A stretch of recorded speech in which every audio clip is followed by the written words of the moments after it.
Mais d'abord, des images qui font froid dans le dos.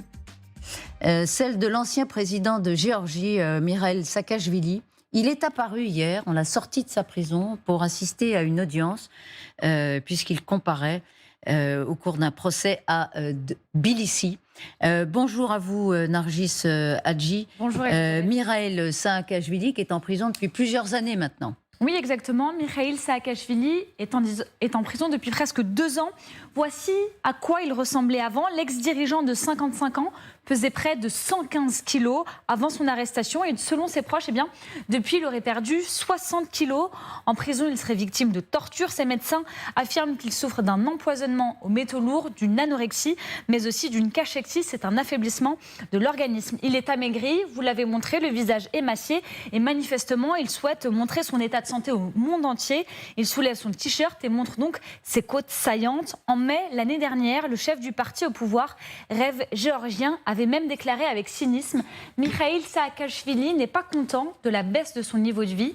Depuis qu'il est emprisonné, il faut juste qu'il mange quelques œufs et du fromage frais et tout rentrera dans l'ordre. » Un état de santé qui inquiète Volodymyr Zelensky. Hier, il a eu ces mots accusateurs. En ce moment, la Russie tue le citoyen ukrainien Mikhail Saakashvili aux mains des autorités géorgiennes. Aucun gouvernement en Europe n'a le droit d'exécuter des gens. Pour rappel, Mikhail Saakashvili était président de la Géorgie de 2004 à 2013 et le président ukrainien a demandé la convocation de l'ambassadeur géorgien. On l'écoute. Aujourd'hui, j'ai demandé au ministre des Affaires étrangères de convoquer l'ambassadeur géorgien en Ukraine, de lui signifier notre protestation et de lui demander de quitter l'Ukraine dans les 48 heures pour consultation dans sa capitale. Une fois de plus, j'appelle les autorités géorgiennes à transférer le citoyen ukrainien Mikhail Saakashvili. En tant qu'il était président de la Géorgie, il avait lancé de grandes réformes dans son pays, avait lutté activement contre la corruption et il était devenu un allié des États-Unis et avait réclamé l'adhésion de la Géorgie à l'Union européenne, mais aussi à l'OTAN. C'est sous sa présidence en 2008 qu'il avait perdu l'un de ses territoires, l'Ossétie du Sud, devenu depuis un protectorat russe. Quand il est battu en 2013 par un président pro-russe, il est très vite accusé d'abus de pouvoir par le nouveau gouvernement. Il fuit son pays et lors d'un procès politique, il est condamné à 8 ans de prison par contumace. Quand il décide de revenir en octobre 2021 pour relancer sa carrière politique, il est aussitôt arrêté. Le pouvoir en place le perçoit comme une menace. Et justement, la présidente de Géorgie, Salomé Zourabichvili, était l'une de nos invités. C'était le 1er juin dernier. Elisabeth, vous lui avez demandé pourquoi n'exerce-t-elle pas son droit de grâce au bénéfice de l'ex-président. On écoute sa réponse. Je ne réponds pas par principe sur l'exercice du droit de grâce pour personne.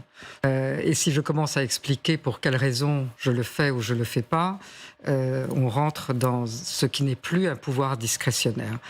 Sans expliquer, je peux dire que ce droit de grâce, en l'occurrence pour ce cas particulier, il est limité par des conditions particulières qui font que je ne peux pas l'exercer. Il n'est pas sans faute. Que ce président soit traité comme un ex-président et que donc sa santé soit l'objet de toutes les précautions. Et Mikhail Saakashvili est jugé pour abus de pouvoir, une accusation qu'il réfute. Merci infiniment, Nargis Hadji. Je vous ai vu, réagir quand Nargis disait que, quand on entendait la présidence de Géorgie, Hélène Blanc, dire qu'on prenait toutes les précautions avec la santé de Saakashvili. On va en parler un instant, mais je voudrais qu'on joigne tout de suite Régis Chanté, qui est correspondant RFI dans le monde post-soviétique. Vous vivez en Géorgie, Régis. Ces images, elles sont évidemment extrêmement frappantes. Bonjour à vous, merci d'être en direct avec nous. Régis, est-ce que ça fait du bruit en Géorgie ou pas encore, le sort de Saakashvili ? Si, ça fait du bruit. Chacun suit l'évolution de sa santé, même s'il n'a pas tout le peuple derrière lui. La situation est plus complexe que cela, évidemment. Et puis on a un pouvoir qui fait énormément de communication très négative, qui le démonise littéralement depuis 2012. Mais effectivement, ça fait du bruit et chacun se rend compte combien l'image est désastreuse pour le pays en réalité. Hypothèses qui sont mises sur la table en Géorgie pour expliquer son état.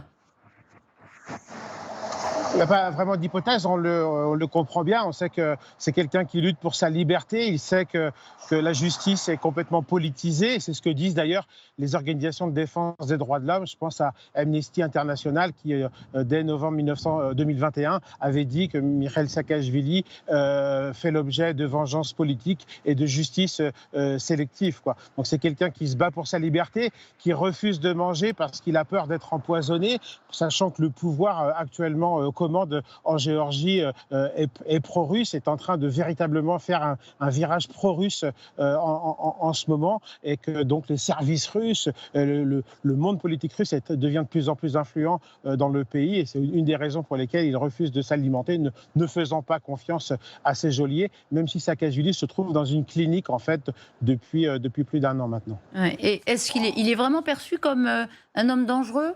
Est-ce que c'est Poutine, dans le fond, qui orchestre tout ça? Poutine n'a pas vraiment besoin de l'orchestrer puisque le pouvoir lui-même est tenu par un oligarque, Bidzina Ivanishvili, qui a fait toute sa fortune en Russie. Et comme tous les oligarques, je ne connais pas d'exception, il est en quelque sorte tenu par le Kremlin. Donc lui-même, de lui-même, si j'ose dire, fait une politique pro-russe qu'on est en train d'observer en ce moment à de multiples égards. C'est un vrai virage historique qui est en train de se passer, porteur de quantité de potentiel, je veux dire, de déstabilisation dans le pays, parce qu'on a une population très pro-occidentale qui, à 81%, selon les derniers sondages, rêve d'adhérer à l'Europe, et un pouvoir qui est en train de détourner le pays de cette voie historique, si je puis dire, quoi. Donc Saakashvili n'est pas perçu comme dangereux, il est perçu par une partie de la population comme quelqu'un. Ah, nous avons perdu la liaison avec Régis Janté. On va les rétablir parce qu'il y a encore beaucoup de questions, évidemment, à lui poser. Alors, cette initiative de Zelensky hier, qui a convoqué l'ambassadeur, qui demande des explications et surtout qui demande le transfert vers l'Ukraine de l'ancien président géorgien, ça a une chance d'aboutir? Vraisemblablement pas dans ces circonstances, mais ça s'explique parce qu'il a aussi la nationalité ukrainienne, l'ancien président Saakashvili. Mais non, c'est ce qu'expliquait très bien notre confrère sur place, c'est qu'à partir du moment où vous avez un régime pro-Kremlin en place, il y a quand même peu de chances que la demande du président Zelensky soit entendue, parce qu'ils veulent aussi en faire un exemple de l'ancien président Saakashvili à Tbilissi. Donc il y a quand même peu de chances, sauf retournement de situation assez extraordinaire, pour qu'il soit non seulement libéré, mais effectivement envoyé à l'étranger. D'ailleurs, on s'était beaucoup interrogé quand il est rentré il y a 2 ans, parce qu'on savait qu'il allait être arrêté et qu'on pensait que peut-être... Il s'est jeté dans la gueule du loup. Oui, voilà. Dans la gueule du loup. Régis Janté est toujours avec nous, est revenu en tout cas. Vous aviez une question à lui poser, Philippe Gély. Oui, bonjour Régis. Régis est aussi le correspondant du Figaro, vous savez, à Tbilissi. Il est de la famille, Absolument. d'autant plus. Alors là, ouais. Régis, de quoi elle a peur, la présidente Zouravishvili? Pourquoi elle n'use pas de son droit de grâce? On a entendu des explications alambiquées juste avant la liaison. Absolument. Absolument, vous avez raison, parce que lorsqu'elle dit que des circonstances particulières font qu'elle ne peut pas le faire, j'ai revérifié, notamment pour le Figaro, justement, ce qu'il en était, en parlant avec des constitutionnalistes géorgiens et des défenseurs des droits de l'homme, et juridiquement, rien ne l'empêche de gracier Saakashvili. D'ailleurs, c'est ce qu'elle vient de faire pour un autre prisonnier politique extrêmement important, qui est le patron de la chaîne d'opposition, Nika Guaramia, et qu'elle vient de gracier le 21 juin, quoi. Je crois que c'est vraiment politique. Elle ne critique, Mme Zouravishvili ne critique jamais l'oligarque qui dirige ce pays, Bidzina Ivanishvili, elle ne prononce presque jamais son nom. Elle avait été élue grâce à son soutien, et on a vraiment l'impression qu'il y a une sorte d'entente politique qui fait qu'elle ne peut pas franchir cette ligne rouge, et c'est le vocabulaire qu'utilise justement par exemple le patron du parti au pouvoir, qui dit: Mme Zouravishvili sait très bien qu'il y a des lignes rouges à ne pas dépasser. Il ne les précise pas, mais on a l'impression que Saakashvili, le pardon octroyé à Saakashvili en ferait partie éventuellement.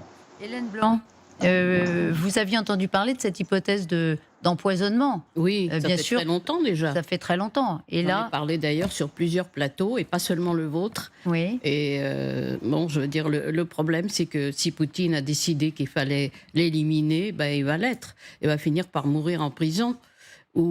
Parce que moi, je ne comprends pas très bien, enfin bon, j'ai bien compris ce qu'a dit votre correspondant, mais je ne comprends pas très bien les explications sibyllines de Madame Zurabichvili, qui est quand même une franco-géorgienne, qui a été d'ailleurs diplomate en France, si je me souviens bien, et qui connaît très bien les droits de l'homme et toutes ces choses qui sont un peu, évidemment, oubliées en Géorgie depuis qu'il y a ce gouvernement pro-russe.